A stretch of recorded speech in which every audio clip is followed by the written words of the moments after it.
Here are the top 5 tips and tricks I wish I knew when I had first purchased the Oculus Quest 2. Let's jump straight into it. Okay, and here we are in the Oasis. And so the first thing I want to show you guys, this is such a useful tip. It is turning on pass-through, and basically what it does is it allows you to double tap the side of your headset just like this, and then as you can see, I can see what is around me in the real world.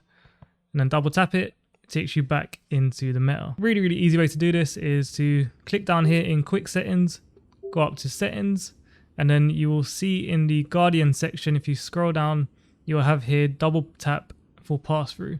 Make sure that is turned on, and that is literally it. Once you turn it on, you can just double tap the side of it, and then you can see in the real world, and it allows you to do some useful stuff. I mean, if you don't want to take your headset off, or you want to see what's around you to make sure you're not going to knock something over, or if you simply just want to grab a drink, it is that easy. Next up at tip number 2, we have the lens positioning. The Oculus Quest 2 comes with 3 lens positions, and these are vital for your experience in VR.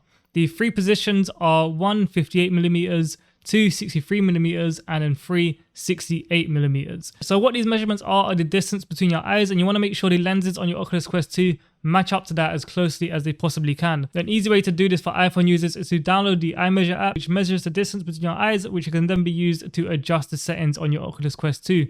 Unfortunately, I'm not sure if there is an equivalent for Android users, but I'm sure there is one out there. Just make sure you look around. If not, you can always go to your opticians and they can also give you this information.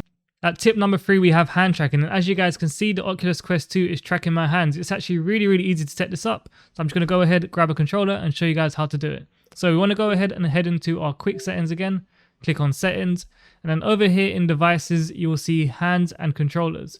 Go ahead and click on that, and then here you'll see hand tracking. Once you enable that, it will come up with some instructions just basically to do some different hand motions in front of the cameras, and that will be your hands tracked. A really good setting to pair this up with is the setting directly underneath, which says auto switch between hands and controllers. And basically how this works is when you put your controllers down and give it a second, it will then detect your hands, and as you can see, your hands will then pop up on the screen, and you can use these for different stuff. So if I click that, the Oculus button, I can take away my whole view, and then if we click it again, we can bring it back up, and we can do a number of other stuff like go into the menus. It is kind of hard to get used to. I don't use it that much, as you can see. Another cool thing we can do with hand tracking is if we go into our menus, if you just pinch down, it allows you to scroll and click on different files. I could go ahead and click on Netflix or click on YouTube and then scroll through YouTube like that.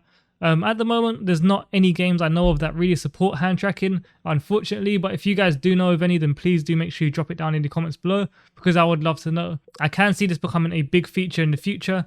Just the fact that they've got this built in and the hand tracking technology is actually pretty good. As you can see, the cameras on the Oculus Quest 2 is basically what is tracking my hands, and it is doing it very well. So yeah, if you guys know of any games that support this, then definitely let me know. So in at tip number 4, it is something that is super simple but also really useful. It is changing the orientation or resetting the view of anything in VR if it's not where you want it to be. So as you can see in the game, we have our little station in front of us, but what if I want to turn my head and I want it to be over here without having to turn my neck? So what you could easily do is you click the Oculus button on your controller, you go down here where it says quick settings, and then you click this here that says reset view.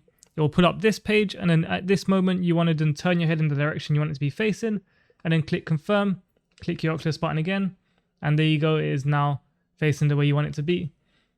Again, same thing, if you want to change it, you go back into your settings, and I can look over this way, confirm, and now it's over here. I find this very useful because my apartment's not the biggest, and I know that if I'm playing like boxing games, I need to be facing a certain direction so I don't like smash my chandelier. So I tend to use this feature quite a lot, and I thought you guys might find it helpful too. Okay, now last but definitely not least, this is probably actually one of the most important things you could possibly do with your VR headset, and that is keeping your lenses clean. And that does not mean using your t-shirt to wipe your lenses, because one small scratch on these lenses will massively impair your VR experience. Trust me, you do not want to scratch these. So I'd recommend using a microfiber cloth, which you can buy on Amazon. They are not expensive at all. I bought these. These are for actual glasses. I think pretty much a good rule of thumb is if it is suitable for cleaning glasses that you'd normally wear, then it's probably suitable for cleaning your lenses in the Oculus Quest 2. And whilst on the topic of keeping your lenses clean, you can buy one of these. And basically what this does is it goes over the lenses on the VR headset when you're not using it to prevent dust and other stuff building up. It is super useful and it really does keep out all the dust. I highly recommend purchasing one of these. And again, these are very, very cheap to buy. I'll have a link to these down in the description along with the microfiber cloths that I use. So those are my top 5 tips and tricks for a smoother and overall better experience in VR. If you did find this video helpful, don't forget to like, comment, subscribe and turn on bell notifications because I upload content just like this, and I'll see you guys in the Oasis.